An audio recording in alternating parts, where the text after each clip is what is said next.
Somos salud. Mindalia.com. Somos espiritualidad.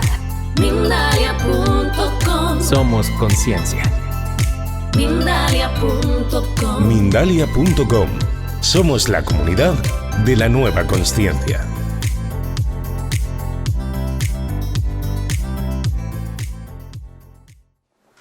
Y ahí tenemos que dar un salto muy alto hasta prácticamente la época de la Edad Media, donde aparecen personas que por casualidad, no se sabe muy bien por qué, de repente reciben ese soplo y empiezan a tener, digamos, visiones y documentos que nos permiten saber que eran ya protocientíficos o protocientíficas en su momento.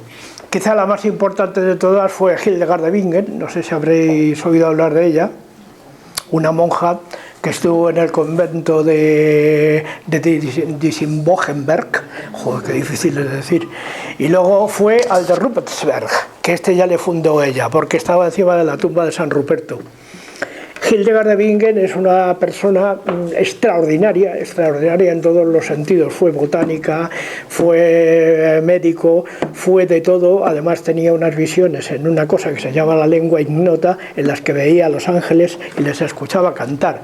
Y toda la música que ella escuchaba aquí en su cabeza la fue transcribiendo a los papiros que había entonces no había papel, había vitelas, entonces se escribía en una vitela, que era la piel de un cordero y tal, sobre la que se dibujaban las líneas y los pentagramas, y los tetragramas, que todavía no había pentagramas, los pentagramas llegaron con Guido de Arezzo. Era el tetragrama al principio en el que ella escribía la lengua ignota o la lengua de los ángeles. ¿Qué pasa? Que evidentemente estaba inspirada por algún tipo de cosa, porque nunca se la atacó por eso. La Inquisición, que entonces estaba muy en boga y tal, jamás se metió con Hildegard de Bingen. Todo lo contrario, se la consideró una de las grandes doctoras de la Iglesia. Rango que luego adquirieron otras dos mujeres a lo largo del tiempo, ya casi en el siglo XX. Una de ellas la conocéis todos porque fue española, se llamó Teresa de Cepeda y Ahumada y la conocemos todos como Santa Teresa de Jesús, una vez después de muerta. Y también se conoce que Santa Teresa de Jesús tuvo fundadora de las Carmelitas Descalzas, tuvo ciertos encuentros con un señor que se llamaba Juan de Yepes, o ya de monje Fray Juan de Santo Matías, más conocido hoy día como San Juan de la Cruz, uno de los grandes autores de la poesía, digamos, ecológica, por decirlo de alguna manera, porque él estaba inspirado por las fuentes divinas, de algún modo habían llegado a su cabeza y eso le inspiraron lo que se llama el cántico espiritual, que es su obra fundamental. Ha habido otros hombres también que a lo largo de la época se han movido en estos terrenos. Por ejemplo, se me ocurre ahora mismo la figura de San Francisco de Asís.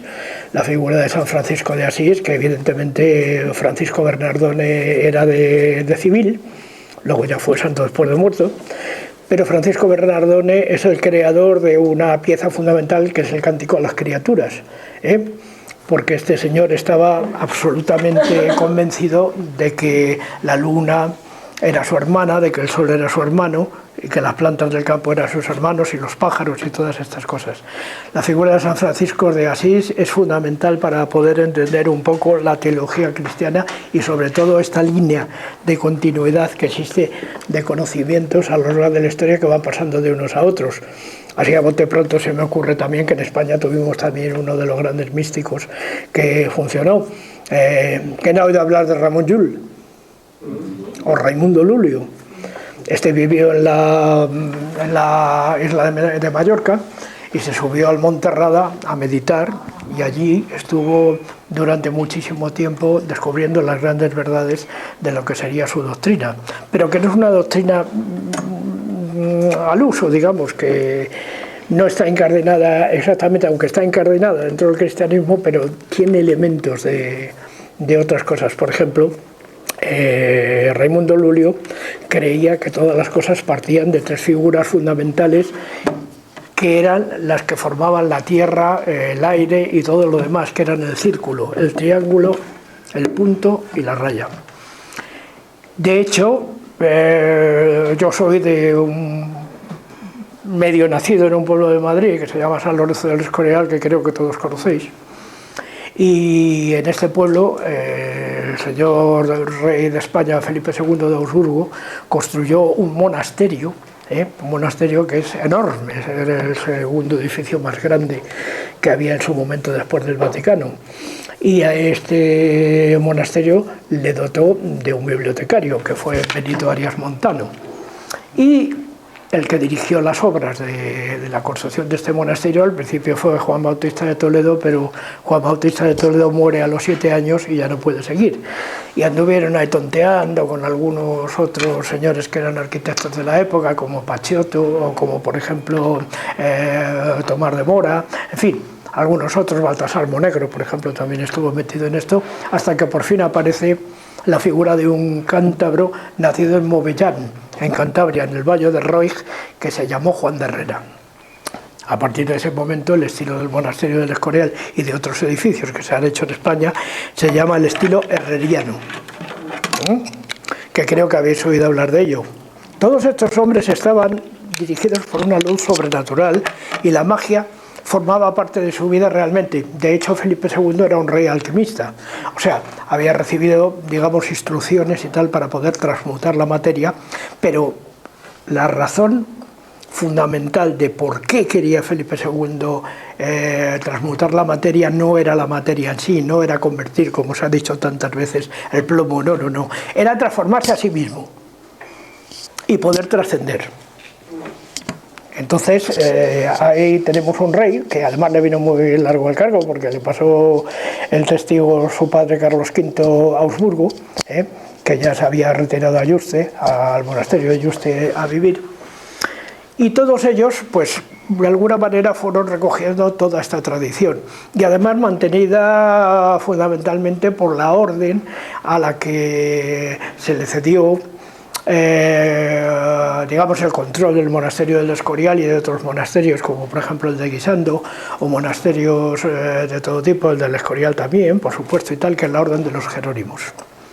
¿Por qué? Porque la orden de los Jerónimos eran los que mantenían esa tradición y la iban pasando de unos a otros de alguna manera.